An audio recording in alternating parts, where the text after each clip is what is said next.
What's up, y'all? This is Olive from Ice Giant. You're watching RichardMetalFan interviews. Cool. Hey, what's up, guys? Episode 185 of Richard Metal Fan Interviews here at the Star Bar in Atlanta, Georgia, and I'm here with my good friend Olive Gallop from the band Ice Giant. How are you doing today, Olive? Great to be able to see you again. Hi, it's great to be here. Thanks for having me. It's great to be down here in Atlanta again. I'm sure you have this teed up already, but I might as well just say Ice Giant has been on tour with Scorched Moon for this is the 8th day and the final day of a tour of Ice and Fire, and we're here at Star Bar. We're gonna kick ass in a little bit, so excited to be here for sure. Yeah, and so how has the tour been? The most typical interview question ever, I always say. For sure, yeah. It's been good, man. So for Ice Giant, this is the first time that we have been down this far as a band, and the longest excursion that we've done with this unit together, and so that was it's been a really formative time for us because you know how it goes. Once you go on tour with somebody is when you can realize are these going to be my coworkers for the rest of this band's existence? And thankfully we have all been getting along really great. We've been able to problem solve super well. We're all pretty stoked on each other. And then as far as the tour itself goes, there's tons and tons and tons of folks that have been showing up, and by tons I mean 20-ish per venue, which is for a band of our size that's pretty good. We've been making money. We've been successful, I guess, if you could call it that. So yeah, I'd say it's going pretty good. That's awesome. So kind of the format is I want to do a rundown of your discography and talk about what were the first bands that got you into metal and what made you want to be a vocalist and guitarist. Shit, man. All right. I'll tell you the story of how young Livy discovered rock and roll for the first time. So my parents took us to Disney World or Disneyland, whichever one's in Florida. When I was 8, I want to say, and we went on this ride called the Rock and Roller Coaster, which features Aerosmith. Yeah. And so, we're riding this thing, and I was into the roller coaster, but I was taking this in, and I was what is this music? What is this stuff that I'm hearing? And so we get off the ride, and I'm like, hey, Mom, what was that? And she was like, oh, it was Aerosmith. And so she gave me, excuse me. I just ate at Vortex across the street. They have good-ass burgers, by the way. Yeah, but so she gave me Toys in the Attic, and she gave me Pump, those two Aerosmith albums, which is really fucking cool, and I listened to those a lot. And then my dad came by at some point and was like, all right, darling, you like that stuff? Try this on. And he hands me Ride the Lightning and the Pantera live album. And I was hooked ever since then. I was like, what the fuck is this? Can I swear? Yeah. Hey, I'll make money, so do whatever you want. Shit, yeah. All Fuck right, cool. censorship. But yeah, no, so I was like, oh my fucking God, this is rad, dude. And so then that went on to my obsession with Pantera. I'm well aware of all the bad stuff that's going on with them nowadays. And Another story for another time. Right, but in my formative years before I knew any of that shit, man, I fucking loved Pantera, dude. That's how I started wanting to play live as well, because I watched that Pantera video from Moscow where they were playing Domination. Yeah. And oh my God, that was the moment where I was like, I want to do that. I want to do that. I want to do that forever. And, that was when I was 14, and I'm 30 now and still doing it. So hell yeah. Hell yeah. Yeah. And so were you in any bands before starting up Ice Giant, or was Ice Giant your first band? So in high school, I had this band called Abyss, which they were a lot of fun. And those were my formative performing years. I did it with my very, very dear friends, Evelyn, Alex, Steven, and Steven. Two Stevens. That was really, really great. And that's also where I got my first taste of what fame is kind of because the kids around town were like, oh my God, you're in a rock band? And I was like, yes, I am in a rock band. Oh my God.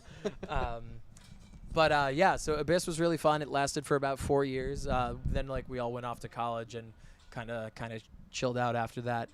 Um, but and I tried a few projects in college, but none of those really took off until I did or I got some folks together specifically for Ice Giant, and we did our first show with Ice Giant in 2016. Yeah. And Because y'all formed in 2015, right? Yeah, right. And so we were able to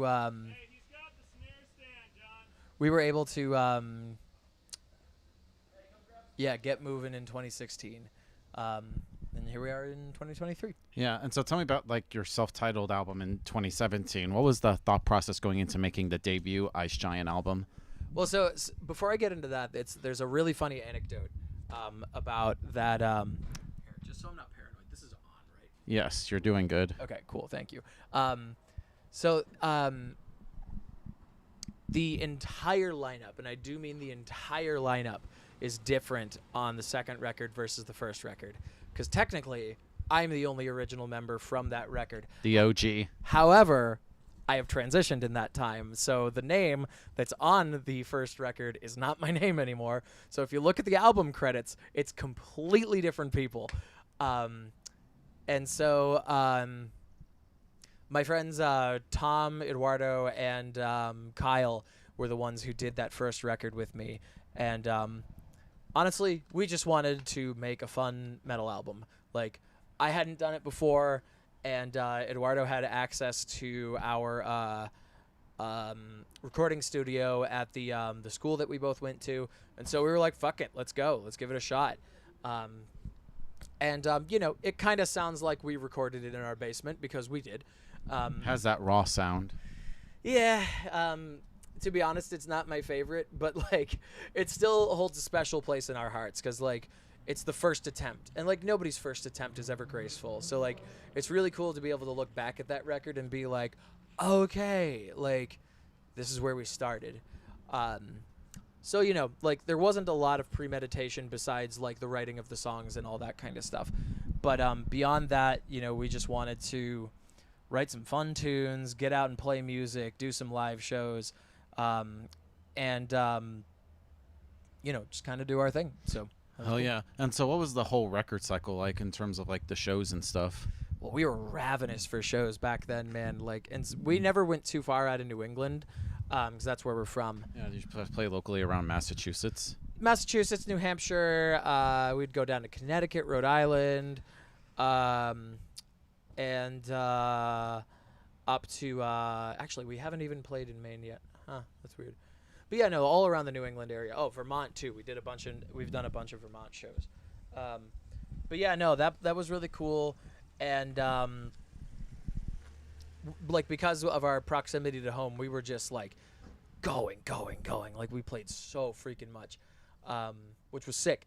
And you know, I think that's exactly what we were like going for. We just wanted to like, you know, kick ass, drag motherfuckers, and be like, look at this. This is some cool riffs. You know, we're cool people. Let's hang out. And then, you know, folks were starting to like move on and want to do other things. For instance, Kyle is now in a band called Mourn the Light, which is they're like a trad, also kind of stoner, also kind of psychedelic metal band. Really fucking good. And then the sound of Ice Giant morphed completely as well, because like we had that like traditional sound, like, you know, it sounded like US power metal, as close as we could get it back then. And then if you listen to the new record, Ghost of Humanity, it's completely different from that. So yeah. Big evolution. Yeah, so what was the thought process going into the new album, Ghost of Humanity? What was the recording like? I'm so glad you asked.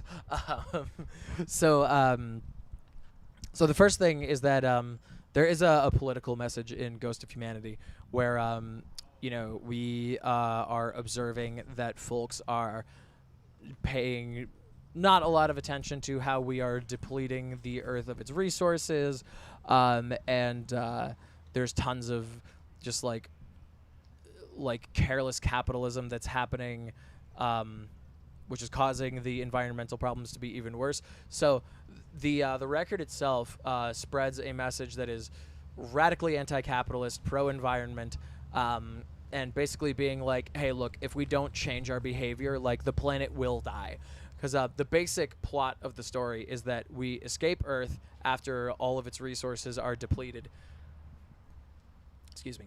And then go to another planet where we essentially don't change our behaviors very much, and then deplete that planet of its resources, and then we end up like lamenting doing so. So the point being, it's not where we are, it's not like what we're it is what we're doing, and that's what needs to change. So we wanted to profess that. But then as far as the music goes, we just wanted to bring all of our influences into one place. And thankfully, we have a lot of overlapping interest in genres. So, like, you know, all of us love, like, the Scandinavian melodic death stuff. And we all love, like, symphonic stuff with orchestras. And then all of us are into, like, crazy prog as well. Like, talk to Eddie about the band Death. Like, you guys one of my favorites. You guys will go on about that. So my point being, you know, we just brought everything together in one and tried to make it as cohesive as possible, wrote some bangers, and put it to this story that we created. And it became like this profound expression of who we are, both as like musicians, but also just participants in the world. And I think that's an incredible form of art, and it's made us all really proud of the record. All right. And do you feel pressure to follow up the self-titled? Because usually with the debut album, you have your entire life to write, and there's a lot of hype with the first album. When it came to making Ghost of Humanity, did you feel pressure to follow up the self-titled at all?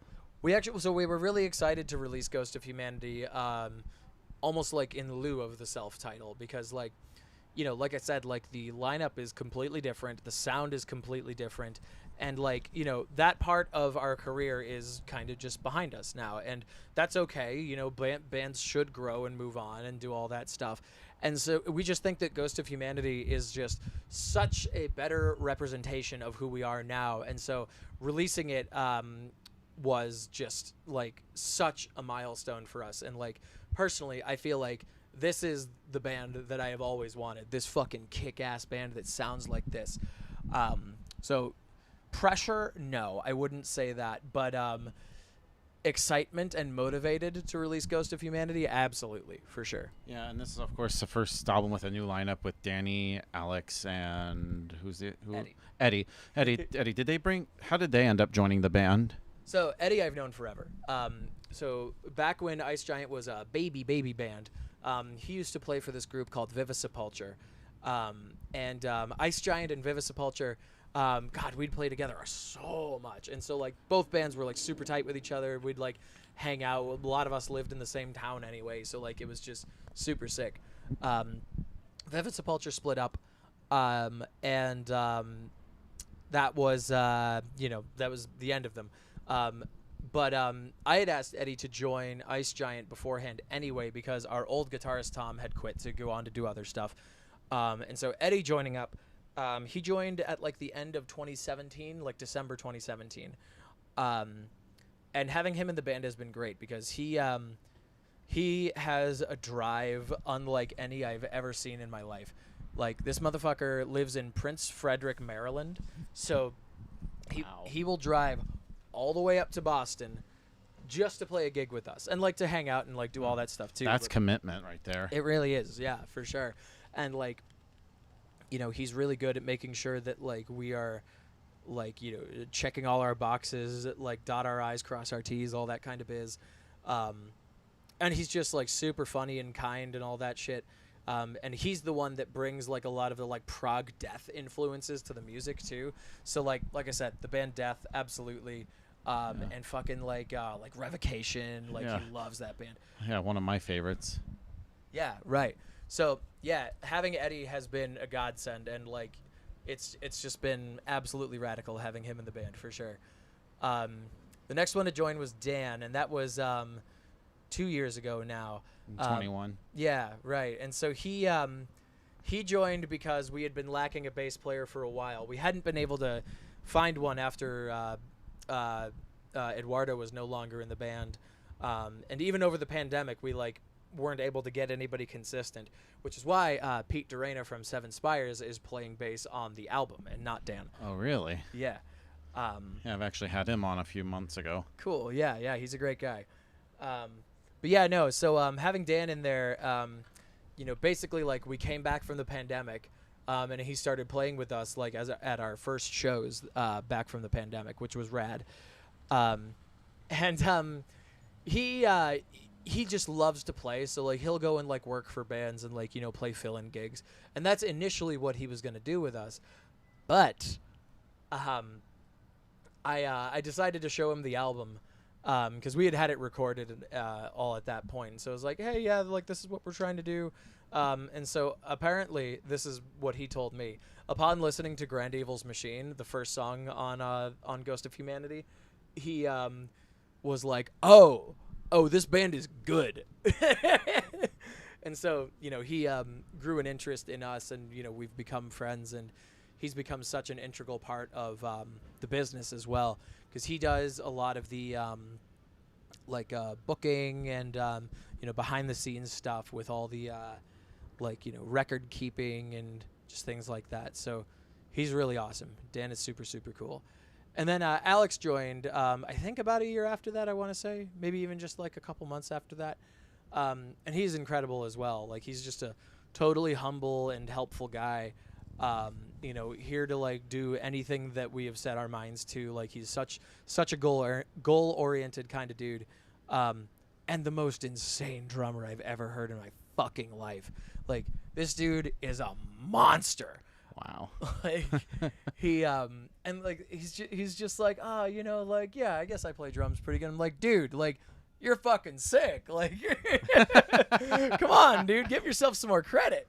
But anyway, yeah, so like that's then Dan and Alex they play together in another band called Perennial Quest, and that's how we got Alex actually, because we had already gotten Dan, and then we were like, oh well, we need a drummer because we were working with this guy Zach King for a while, and after that relationship ended, we were like, oh, we need a drummer, and so Dan was like, let me ask Alex, and then here he is. Yeah, and did like Eddie, Danny, and Alex bring something new to Einstein that you didn't have previously?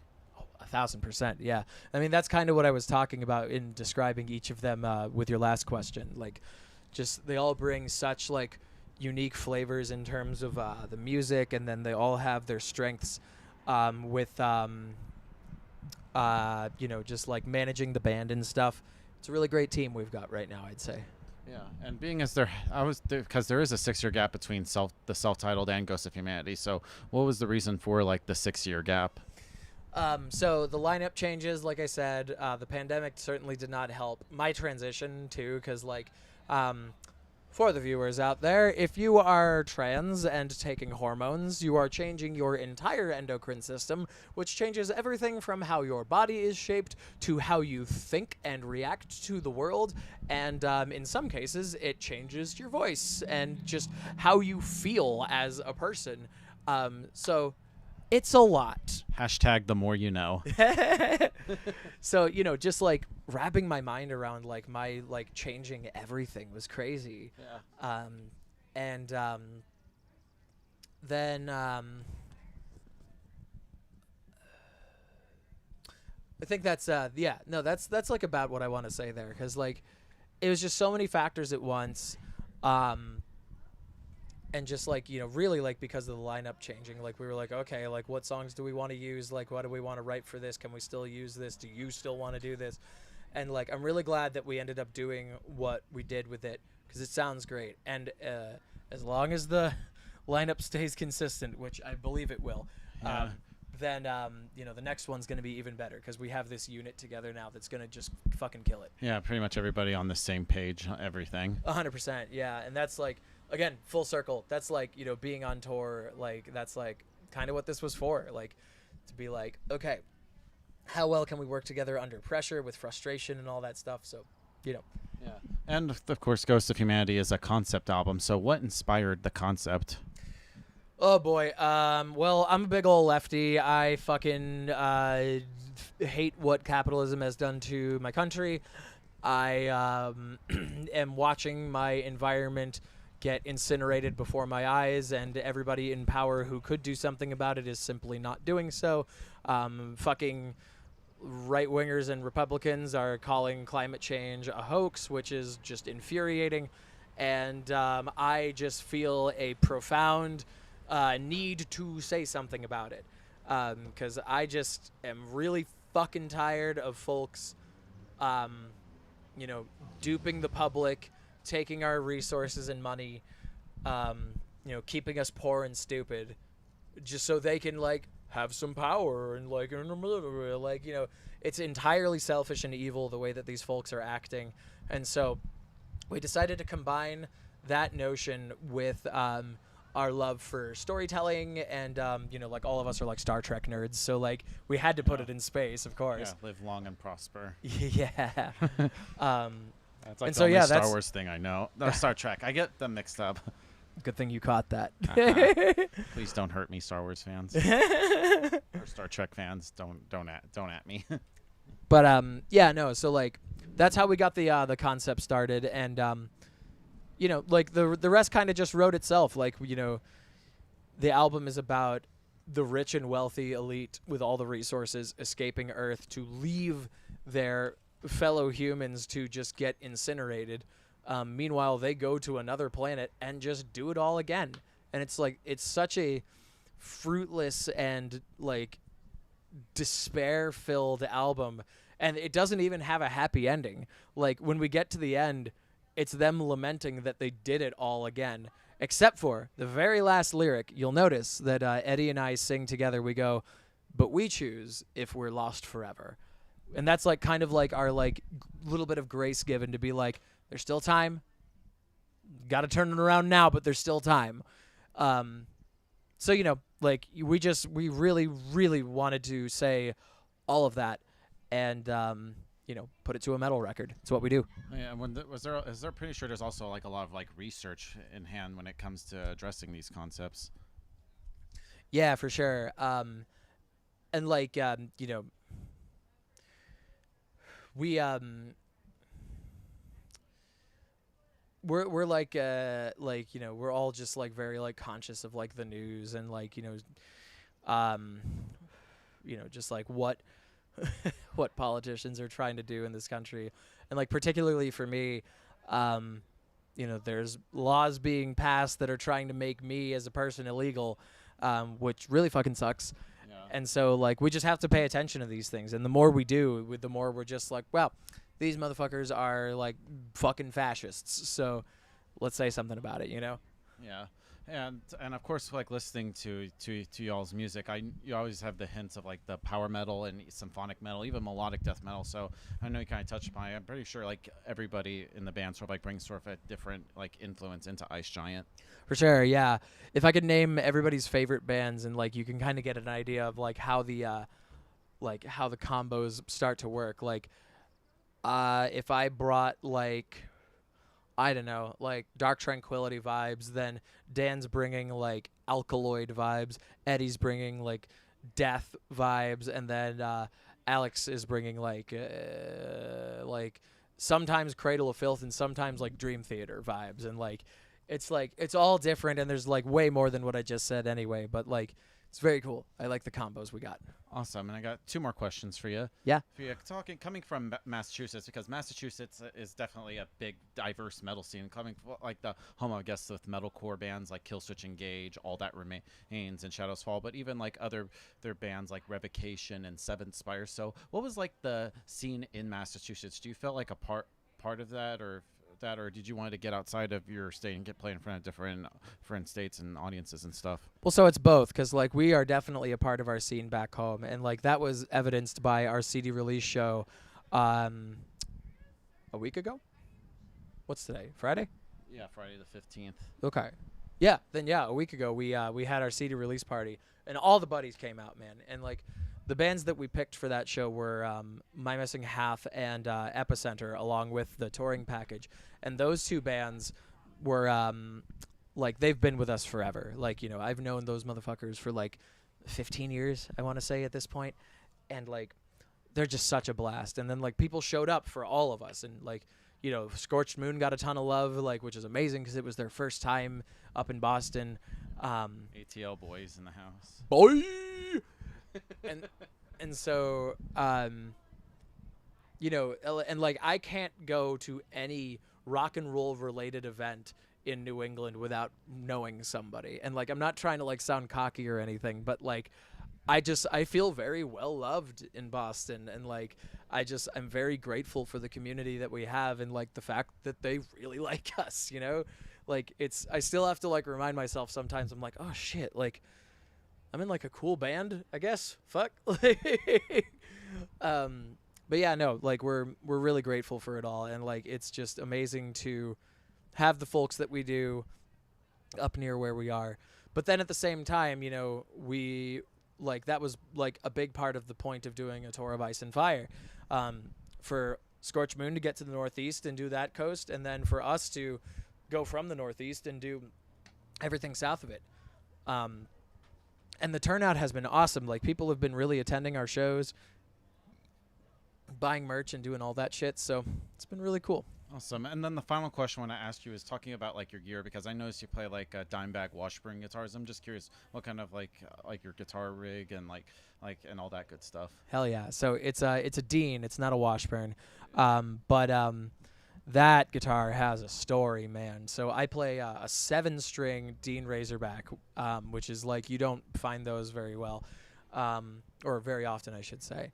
But it started its life as just like a flat black like piece of shit Dean that I got it for $250. And then I sent it to Equilibrium Guitar Repair, where they refretted it, gave it a new paint job, all new hardware, installed new pickups, like just made it beautiful. And along with the paint job, I gave it a name. So that guitar is called Neptune. If you ever hear me talk about Neptune, that's what that is.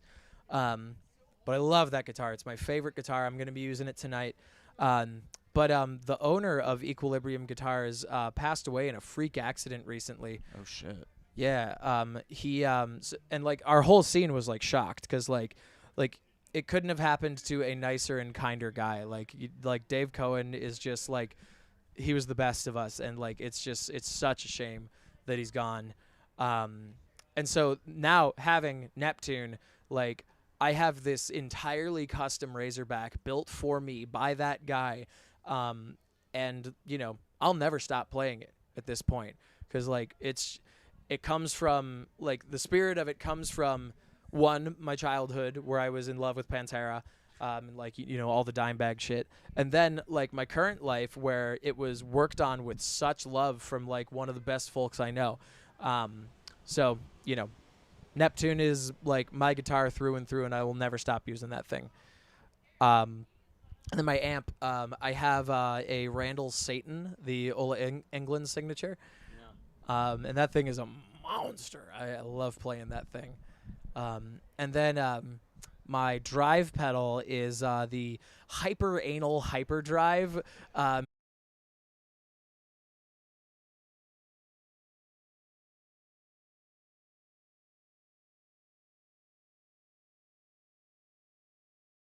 to do that shit. I think it's about it. Everything else that I've got is like kind of like normal par for the course, but I just love making riffs, man, and like you gotta have like a good amp, a good guitar, and a good drive pedal, and then just like buzzsaw away, dude. Like just grind that shit fucking down. You know what I mean? Yeah. Yeah. And so, kind of like in the end, what's next for you all? Well, we're gonna go home, and I'm gonna take a nap. So that's first and foremost. But we're writing for Ice Giant 3 already. We're actually like really close to finishing up. Wow, already? Oh yeah. No, we're not doing 6 years again. That was too long. Yeah. And we have a little special treat that I can't talk about yet. Yeah. That is going to be released. You'll tell me when I turn off the camera. Yeah. That'll be released even earlier than album 3 will be. We are, gosh, what else? We, we just ordered all our merch and stuff, so like we have a really stocked up Bandcamp, which is really cool. And yeah, we're just gonna work on more releases, more content. We have a Discord channel. We have a YouTube channel and all that stuff. So like, if you want to like sign up for either of those things, then you know, you'll see plenty of content from us and all our hard work. Awesome. So thank you, Olive. Yeah, Great for to be sure, able man. to interview you. It's just any final words you want to say to the viewers? Yeah, fucking live long, live legendary. Fuck yeah, everything's great. Heavy metal kicks ass. Heavy metal's gay. Heavy metal's queer. And if you say otherwise, I'll fucking come to your house and kill your dog. So everybody, Olive from Ice Giant. We'll see you next time.